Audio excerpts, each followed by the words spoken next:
Hello everyone, and welcome to the Unanswered Questions True Crime Podcast. I have spent hours and hours investigating this. He basically told her that people have been killed. Journalists, independent investigators, people like that disappeared. It frightened her to the bone. There's more to the story than meets the eye. There were rumors of torture and homicide and sexual abuse, all sorts of egregious, horrendous crimes. He was polygraphed 3 times. Each of those 3 showed evasions. His resumes were a skeleton of truth. He was mad at the world, and particularly mad at the government. The study that he commissioned had described a fictional terrorist attack. If people have died over this, it means you're getting close to the truth. You don't have to be a conspiracy theorist to say, what the fuck? Hello everyone, and welcome to another episode of my new podcast, Unanswered Questions, where every week we will endeavour to discuss a mysterious unsolved case that has many lingering unanswered questions. So I hope you enjoy, and as always, leave me some feedback on what you think about the show, and rate it as well. Now on to the show. This week we'll be talking about the strange death of George Reeves. Now, George Reeves, born George Keefer Brewer, born on January 5th of 1914 and died June 16th of 1959, was an American actor. He is best known for portraying Superman in the television series Adventures of Superman from 1952 to 1958. His death at age 45 from a gunshot remains controversial. The official finding was suicide, but some believe that he was murdered or the victim of an accidental shooting. Now we're going to get into his early life. Reeves was born January 5th of 1914 as George Keefer Brewer in Woolstock, Iowa, the son of Donald Carl Brewer and Helen Leshka. Reeves was born 5 months into their marriage, and the couple separated soon after Reeves's birth. At this time, Reeves and his mother moved from Iowa to Ashland, Kentucky to stay with relatives for a time and then to her home of Galesburg, Illinois. Later, Reeves' mother, who was of German descent, moved to California to stay with her sister. There she had met and married Frank Joseph Biselow by 1927, according to that year's federal census. Reeves' father married Helen Schultz in 1925. Reeves reportedly never saw his father again, and in 1927, Frank Biselow adopted George at age 13 as his own son, and the boy took on his stepfather's last name, according to George Biselow. The Biselow marriage lasted 15 years, ending in divorce, with the couple separating while Reeves was away visiting relatives. When he returned, his mother told him his stepfather had committed suicide. Now, according to biographer Jim Beaver, Reeves did not know for several years that Biselow was still alive. Biselow actually died March 4th of 1944 at age 51, when his adopted son was well into his movie career. Reeves began acting and singing in high school and continued performing on stage as a student at Pasadena Junior College. Now we're going to get into his acting career. While studying acting at the Pasadena Playhouse, Reeves met his future wife Eleanor Needles, great-great-granddaughter of circus magnate John Robinson, founder of the John Robinson Circus. They married on September 22nd of 1940 in San Gabriel, California at the Church of Our Savior. They had no children and divorced 10 years later.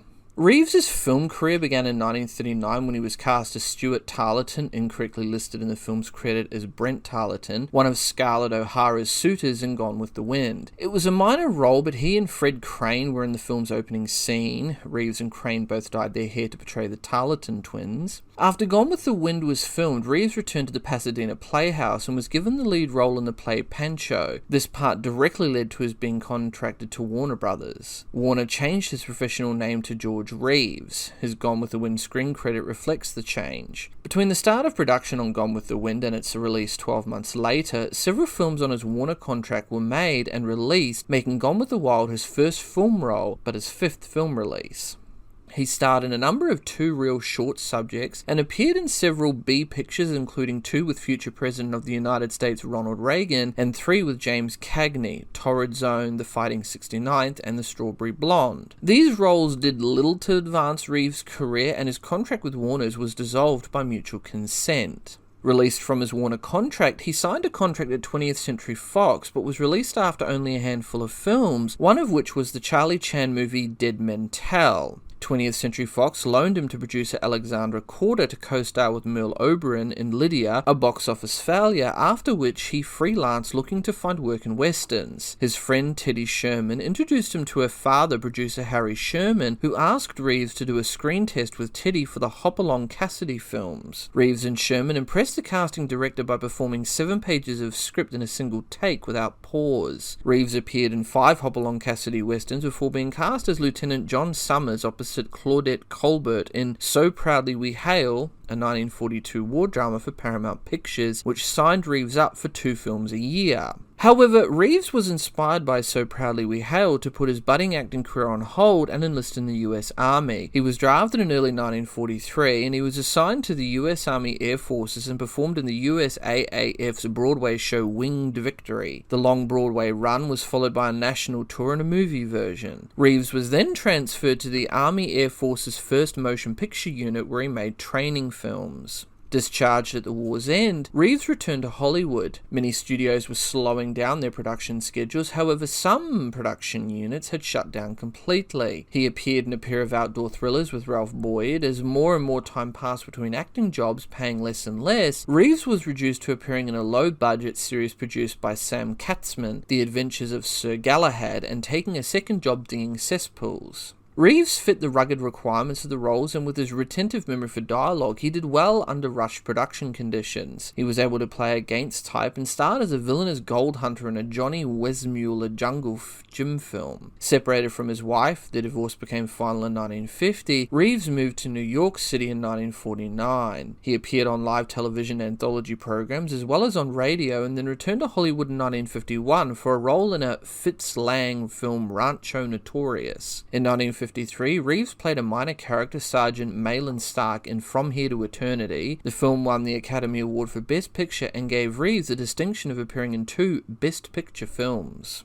Now we get into his role as Superman. In June of 1951, Reeves was offered the role of Superman in a new television series titled Adventures of Superman. He was initially reluctant to take the role because, like many actors of his time, he considered television unimportant and believed few would see his work. The half-hour films were shot on tight schedules. At least 2 shows were made every 6 days. According to commentaries on the Adventures of Superman DVD sets, multiple scripts were filmed simultaneously to take advantage of the standing sets. For example, all the Perry White's office scenes for 3 or 4 episodes would be shot the same day, and the various apartment scenes would be done consecutively. Reeves' career as Superman had begun with Superman and the Mole Men, and film intended both as a B picture and as a pilot for the TV series. Immediately after completing it, Reeves and the crew began production of the first season's episode, all shot over 13 weeks in the summer of 1951. The series went on the air the following year, and Reeves was amazed at becoming a national celebrity. In 1952, the struggling ABC network purchased the show for national broadcast, which gave him greater visibility.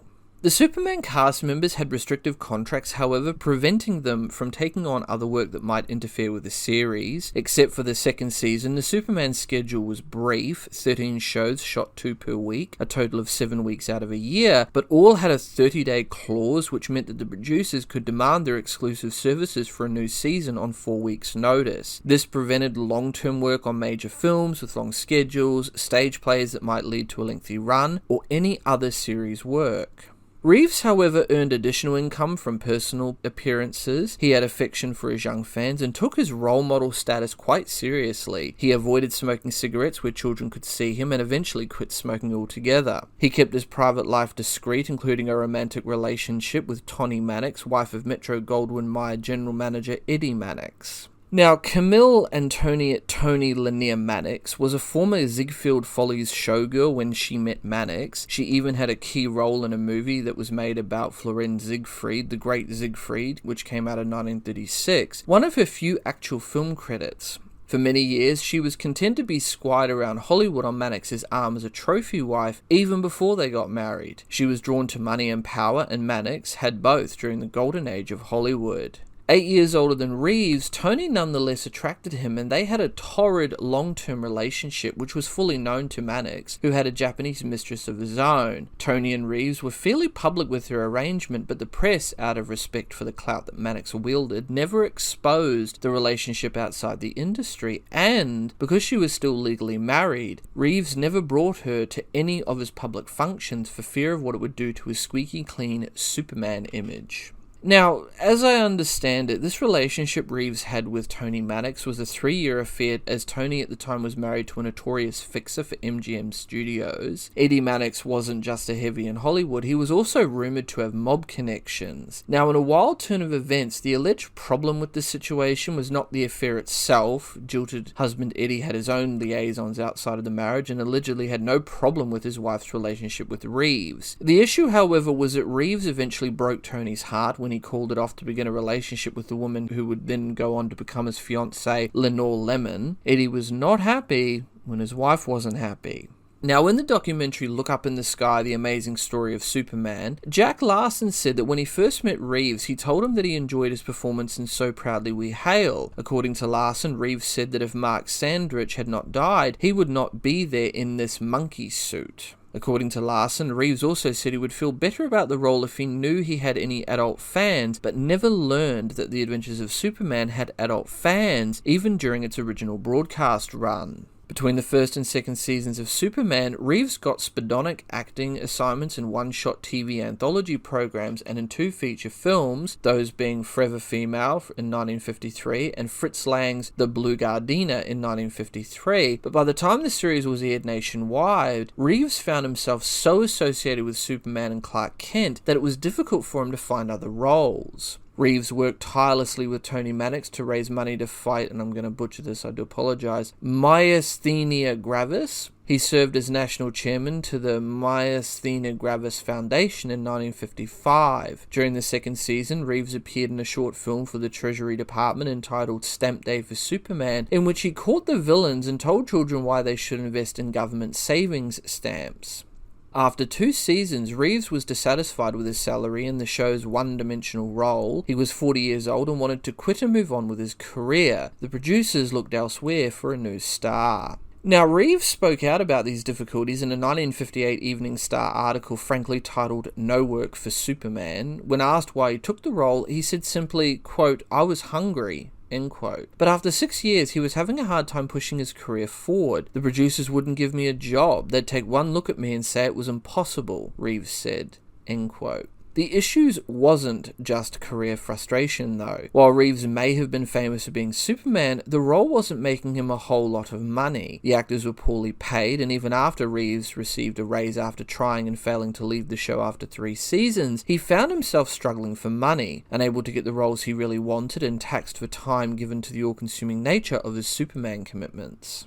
Reeves established his own production company and conceived a TV adventure series called Port of Entry, which would be shot on location in Hawaii and Mexico. Reeves wrote the pilot script himself, however Superman producers offered him a salary increase and he returned to the series. He was reportedly making $5,000, about $50,000 in today's dollars, per week, but only while the show was in production, about 8 weeks each year. As for Port of Entry, Reeves was never able to gain financing for the project and the show was never made. In 1957, the producers considered a theatrical film, Superman and the Secret Planet. A script was commissioned from David Chandler, who had written many of the TV scripts. In 1959, however, negotiations began for a renewal of the series, with 26 episodes scheduled to go into production. By mid-1959, contracts were signed, costumes refitted, and new teleplay writers assigned. Noel Neill was quoted as saying that the cast of Superman was ready to do a new series of the still popular show. His good friend Bill Walsh, a producer at Disney Studios, gave Reeves a prominent role in Westward Ho! The Wagons, released in 1956, in which Reeves wore a beard and moustache. It was to be his final feature film appearance. Attempting to showcase his versatility, Reeves sang on The Tony Bennett Show in August of 1956. He appeared as Superman on I Love Lucy, episode 165, Lucy and Superman, in 1957. Character actor Ben Weldon had acted with Reeves in the Warner Brothers days and frequently guest starred on Superman. He said, and I quote, "After the I Love Lucy show, Superman was no longer a challenge to him. I know he enjoyed the role, but he used to say, 'Here I am, wasting my life.'" end quote. Reeves, Noel Neal, I'm going to butcher these names, Navitaded Vatico, and Jean LaBelle, and a trio of musicians toured with a public appearance show from 1957 onward. The first half of the show was a Superman sketch in which Reeves and Neal performed with LaBelle as a villain called Mr. Kryptonite who captured Lois Lane. Kent then rushed off stage to return as Superman, who came to rescue and fought with the bad guy. The second half of the show was Reeves out of costume as himself, singing and accompanying himself on the guitar. Vaiaco and Neal accompanied him in duets. Reeves and Tony Mannix split in 1958, and Reeves announced his engagement to Society playgirl Lenore Lemon. Now, little is known about the background of Lenore Lemon. She was known in her early years as a member of the so-called Cafe Society. Now, as I understand it, this was the collective description for the aptly named beautiful people who gathered in fashionable cafes and restaurants in Paris, London, Rome, or New York, beginning in the late 1800s. Although members of the Cafe Society were not necessarily members of society's elite, they attended each other's private dinners and balls and took holidays in exotic locations or at elegant resorts. Now, as I understand it, in the United States, the term Cafe Society described those who did their entertaining semi-publicly in restaurants and nightclubs, and who would often include among their group movie stars and sports celebrities. They were generally publicity hounds who wanted to be seen and photographed and written up in society and gossip columns. In the late 1950s, thanks to the ready availability of air travel, the term jet set and jet setters became more appropriate and descriptive. In 1941, Lenore married Jacob L. Jackie Webb, who was reportedly a descendant of railroad magnate and multimillionaire Cornelius Vanderbilt. The marriage was short-lived, however, once she quickly discovered that he was almost completely tattooed, known in tattoo circles as a full suit. She left him, and he later sued her for divorce on grounds of desertion. Once she and Reeves became deeply involved, Lenore proved to be as possessive, protective, and as jealous as Tony. Nonetheless, Reeves apparently loved her. He broke off his relationship with Tony, resulting in a nasty confrontation, one in which no expletives were held back. Lenore soon moved into the Benedict Canyon house Tony bought for him. Reeves was apparently scheduled to marry Lemon on June 19th and then spend their honeymoon in Tijuana. While he and Lemon were supposed to get married only a few days after his death, Lemon allegedly had soured on him after she realized the older Superman wasn't quite the loaded Hollywood player she thought he was. Their relationship was full of booze and bickering, and after his death, it was revealed that he left everything to Tony, which could have been an oversight given he and Lemon had only been together 6 months. He complained to friends, columnists, and his mother of his financial problems. The planned revival of Superman was apparently a small lifeline. Reeves had also hoped to direct a low-budget science fiction film written by a friend of his from his Pasadena Playhouse days, and he discussed the project with his first Lois Lane, Phyllis Coates, the previous year. However, Reeves and his partner failed to find financing and the film was never made. Another Superman stage show was scheduled for July with a planned stage tour of Australia. Reeves had options for making a living, but these options apparently all involved playing Superman again, a role that he was not eager to reprise at age 45. Jack Larson and Noel Neal both remembered Reeves as a noble southern gentleman, even though he was from Iowa, with a sign on his dressing room door that said, "Honest George, the people's friend." Reeves had been made a Kentucky colonel during a publicity trip in the South, and the sign on his dressing room door was replaced with a new one that read, "Honest George, also known as Colonel Reeves," created by the show's prop department. A photo of a smiling Reeves and the sign appears in Gary Grossman's book about the show. Now we get into the death of George Reeves. The night of Reeves' death on June 15th of 1959, in typical fashion, Reeves and Lemon went out for a boozy night on the town. They got home around 11 p.m. A couple hours later, Carol Van Ronkel and William Bliss stopped by for a drink. Lemon and writer Robert Condon, who was staying at the house, were more than happy to entertain the group, but Reeves was already in bed and was not pleased by the ruckus downstairs. According to the statements given to the police, statements that were no doubt slurred, Reeves came down to ask them to be quiet. They convinced him to stay for a drink, and then he stomped his way back upstairs. It was then that Lemon's actions became truly strange. Quote, "He's going upstairs to shoot himself," she allegedly said. A noise echoed, "See, he's opening the door to get the gun." Then there was a gunshot. "I told you, he's shot himself." End quote. When the cops arrived on the scene, Lemon told them that she had been only kidding when she made her strange remarks. However, what is really strange about this is newspapers and wire service reports quoted LAPD Sergeant V.A. Peterson as saying, and I quote, "Miss Lemon blurted, quote, 'He's probably going to shoot himself.' Noise was heard upstairs." She continued, "He's opening a drawer to get the gun. A shot was heard. See there, I told you so," end quote. Now, whether or not this is true will probably never be known. Lenore died on New Year's Day of 1990, taking whatever knowledge she had to the grave with her. They found George Reeves upstairs on his bed with a Luger between his feet and a bullet hole in his head. Reeves died of a gunshot wound to the head in the upstairs bedroom of his home at 1579 Benedict Canyon Drive in Benedict Canyon between 1:30 and 2 a.m. on June 16th of 1959, according to the Los Angeles Police Department report. In contemporaneous news articles, Lemon attributed Reeves' alleged suicide to depression caused by his failed career and inability to find more work. The report made by the Los Angeles Police states, and I quote, "Reeves was depressed because he couldn't get the sort of parts he wanted." End quote. The official story given by Lemon to the police placed her in the living room with party guests at the same time of the shooting, but hearsay statements from Fred Crane, Reeves' friend and colleague from Gone with the Wind, put Lemon either inside or in direct proximity to Reeves' bedroom, according to Crane, who was not present. Bill Bliss told Millicent Trent after the shot rang out while Bliss was having a drink that Lenore Lemon came downstairs and said, "Tell him I was down here, tell him I was down here." Now, a number of questionable physical findings were reported by investigators and others. First, Reeves was found naked. There was no doubt that he'd enjoyed a few drinks that evening, but even drunk, it stretches the imagination that someone would strip before committing suicide. No fingerprints were recovered from the gun. No gunpowder residue was found on Reeves' hands, although some sources contend that it may not have been looked for as gunshot residue testing was not routinely performed in 1959. The bullet that killed Reeves was recovered from the bedroom ceiling, and the spent shell casing was found under his body. 2 additional bullets were discovered and embedded in the bedroom floor. All 3 bullets had been fired from the weapon found at Reeves' feet, though all witnesses agreed they heard only 1 gunshot, and there was no sign of forced entry or other physical evidence that a second person was in the room, nor did they count the number of bullets remaining in the gun. The police were not called for at least half an hour to 45 minutes after the death, and the theory is that Lenore and the house guests had to sober up so they could get their story straight.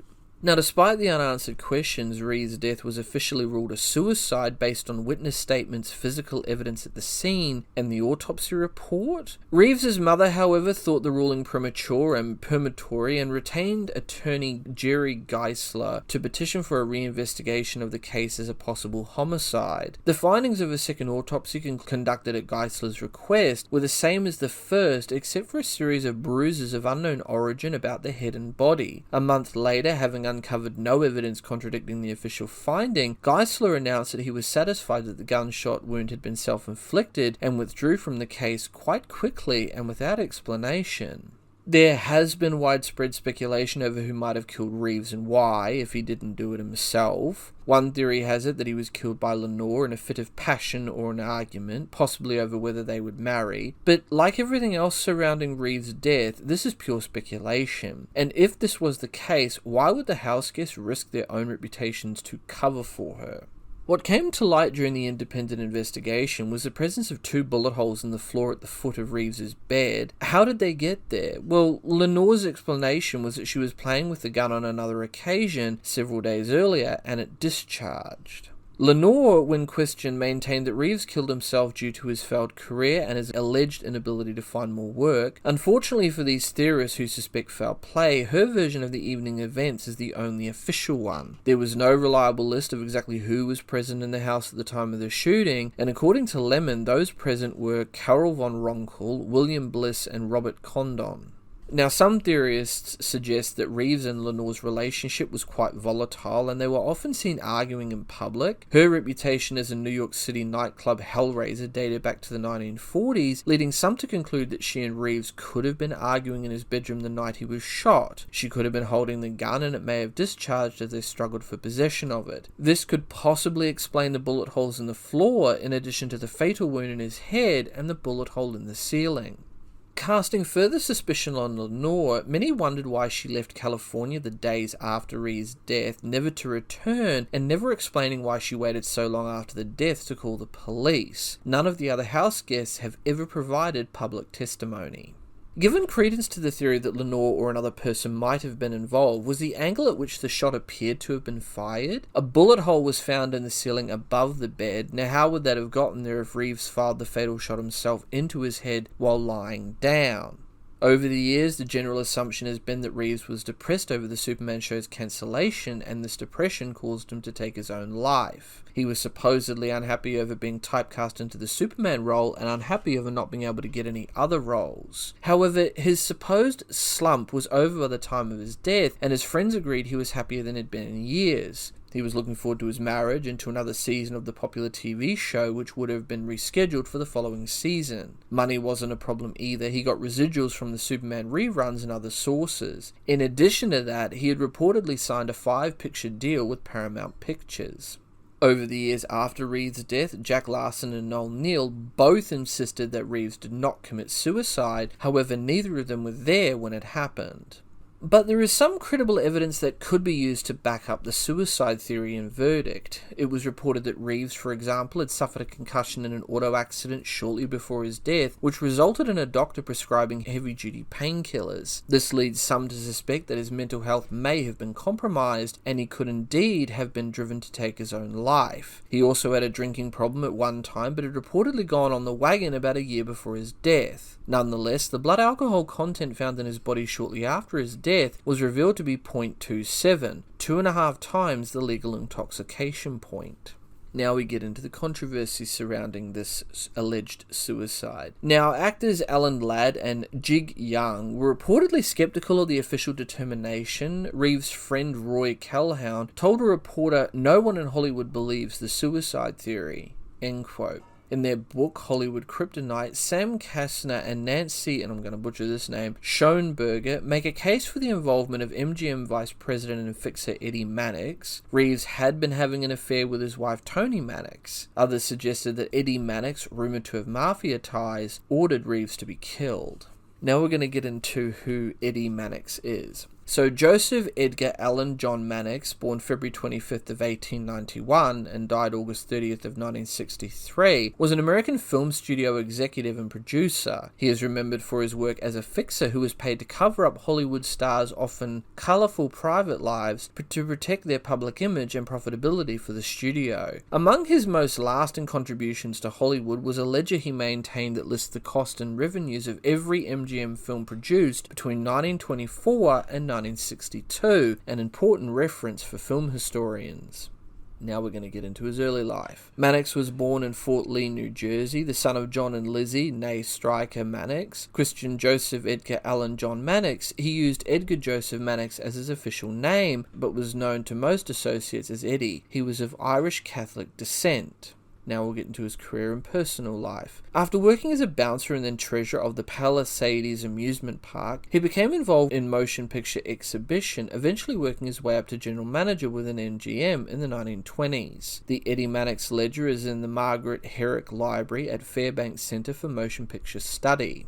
Now, Mannix was married twice and had no children. He married Bernice Fitzmaurice in 1916. Mannix had numerous affairs during the marriage, but the couple remained married due to their Catholicism. However, in late 1937, Bernice petitioned for divorce, claiming that Mannix physically abused her and also citing the affairs. Before the divorce was officially filed, Bernice died in a car accident outside Palm Springs, California on November 18th of 1937. After Bernice's death, Mannix began living with actress and Ziegfeld Follies dancer Toni Lanner, with whom he had been having an affair. They married in May 1951 and remained married until Mannix's death in 1963. Mannix was suspected of involvement in the death of actor George Reeves, the star of the Adventures of Superman television series. Reeves had begun having an affair with Mannix's wife Toni in 1951. Mannix reportedly approved of the affair, which was an open secret in Hollywood. Eddie Mannix was simultaneously having a long-term affair with a Japanese woman. As Mannix and his wife were Catholics who did not believe in the divorce, the arrangement continued for the next several years. Reeves, however, ended the affair in early 1959 and soon became engaged engaged to socialite Lenore Lemon, which devastated Tony. Reeves died of a gunshot wound to the head at his home on June 16th of 1959. His death was ruled a suicide, but controversy has surrounded that ruling ever since. Rumours arose that Mannix, who was rumoured to have had connections to organised crime, had arranged for Reeves to be murdered by a hitman. Kashner and Schoenberger's partially fictionalised biography Hollywood Kryptonite alleged without citing any sources that Tony Lanier Mannix, using her husband's criminal connections, ordered George Reeves' murder.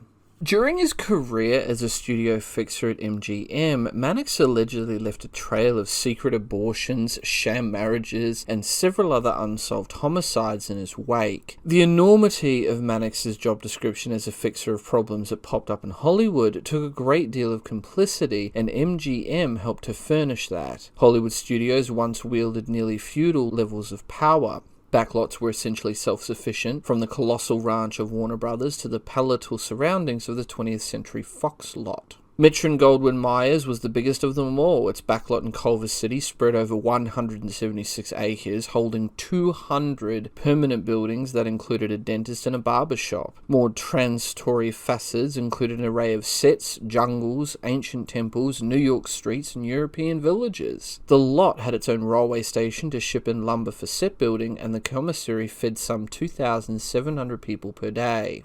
These were practically self-contained movie-making cities with an according rule of law. As such, there were studio doctors and a homegrown police force specially trained to recognize all contract players on the lot. If a crime or a scandalous medical condition popped up, these people were the first on the scene well before the LAPD were informed.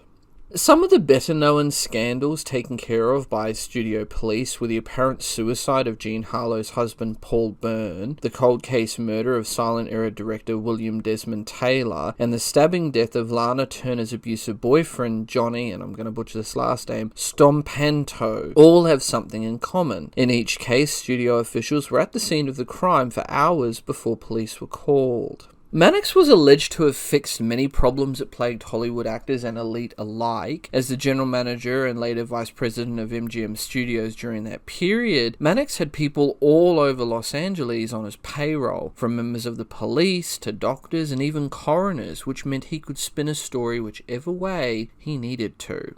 He worked very closely with MGM's head of publicity, Howard Strickling, who influenced how the press reported on the studio's films and stars. While Strickling distracted the media, it was Mannix's job to make the scandalous stories disappear. In an article for Vanity Fair, David Stein alleges that Mannix helped to quash rape charges against an MGM executive in the 1930s, even after the victim, Patricia Douglas, went directly to the district attorney with her case. Then there's the story that provides the plot for the 2006 film Hollywoodland, the mysterious suicide of TV's original Superman George Reeves. Reeves had been having an affair with Mannix's wife Toni before suffering a few near-fatal car accidents. He died of an apparently self-inflicted gunshot wound to the head in 1959, which I just spoke about. Mannix kept megastar Clark Gable out of trouble so often he considered Eddie one of his closest friends. In 1933, for example, Gable was reported to have run over and killed actress Tosca Rowland, and it is alleged that Mannix paid off MGM screenwriter John Huston to take the blame. Luckily, Huston was never charged due to lack of evidence. 1 year later, Gable allegedly sexually assaulted Loretta Young, his co-star in Call of the Wild, and she fell pregnant. To prevent a scandal and echoing a plotline of Hail Caesar, Mannix helped Loretta to adopt her own daughter publicly before her second birthday. Now, Joan Crawford was constantly surrounded by rumours and scandal that she lied about her date of birth to make herself appear older to join MGM Studios, that her freckles and red hair were masked by makeup, and she even changed her name from LaSalle Faye LeSueur. Nothing was more scandalous, however, than the pornographic film that Joan starred in during her pre-fame years. Mannix allegedly tracked down every last copy and paid $100,000 of the studio's money to buy the original negative of said pornographic film. Now we come to George Reeves, who played the eponymous hero in the 1950s TV series Adventures of Superman and was believed to have committed suicide in 1959 by shooting himself in the head. However, rumours persist that Mannix allegedly ordered a hit on Reeves when he found out his wife Toni was having an affair with the actor. This mystery surrounding Reeves' death made it to the big screen in 2006's Hollywoodland, where Reeves was portrayed by Ben Affleck. The rumour was never confirmed, but it's also never been dismissed. Now we come to 1932, in which director Paul Byrne married the studio's biggest star Jean Harlow, despite already having a wife in New York. One night, neighbours heard a man and a woman arguing in the Hollywood Hills. There was a sound of breaking glass and then a gunshot. Byrne lay dead in his bathroom with a bullet through his head, and Mannix arrived and knew instantly what had happened. Byrne's first wife was in town, and when they argued, she ended up killing him. The scandal would have ruined Jean Harlow's career and the studio's, so with the help of the police, who were on Mannix's payroll, they staged the murder as a suicide, and it was never questioned. Mannix also did all he could to protect the top Hollywood studio at the time. In 1937, for example, one of the studio's young actresses, called Patricia Douglas, answered a casting call requesting that she show up at the studio lot on the 5th of May. On the lot, Douglas and a number of other girls were given cowgirl outfits and that showed plenty of leg and full camera-ready hair and makeup. They were promised $7.50 for a day's work, but it wasn't until 300 salesmen and executives arrived that the women realized that they'd been hired to provide a female element at the private party. The night sadly ended with Douglas allegedly being raped, and when she tried to take legal action, Mannix went into damage control mode. The studio allegedly paid for statements from the other guests saying Patricia was uncontrollably drunk, and when the court date arrived, no lawyers turned up, and a federal judge was finally forced to dismiss the case. Now we get into the later years and death of both Reeves and Mannix. Mannix suffered from a weak heart. By 1959, he had survived several heart attacks and used a wheelchair. On August 30th of 1963, he died of a heart attack at his Beverly Hills home at the age of 72. He is buried at the Holy Cross Cemetery in Culver City, Los Angeles County. Reeves, on the other hand, is interred at Mountain View Cemetery and Mausoleum in Altadena, California. In 1960, Reeves was awarded a star on Hollywood's Walk of Fame and Hollywood's Boulevard for his contribution to the TV industry. In 1985, he was posthumously named one of the honorees by DC Comics in the company's 50th anniversary publication, 50 Who Made DC Great. With that, this case remains open, but with many unanswered questions that still remain unanswered. Please rate the show and let me know what you guys think about this and the many other cases I've covered. You can follow me on all major social media platforms, YouTube, BitChute, Dailymotion. I'm also on Twitter and Instagram. Links are all down below in the description. If you have a case you'd like me to have a look at or cover, don't hesitate to send me a message. I'm your host, and this has been the Unanswered Questions Podcast. Until next time. Next on Unanswered Questions. Now, in 2016, a mysterious person or a group of hackers revealed how big a threat cybercrime can be. Calling themselves the Shadow Brokers, the hackers released more than 1 gigabyte worth of highly sensitive tools allegedly belonging to the American National Security Agency, NSA, Tailored Access Operations, TAO Unit, the Equation Group.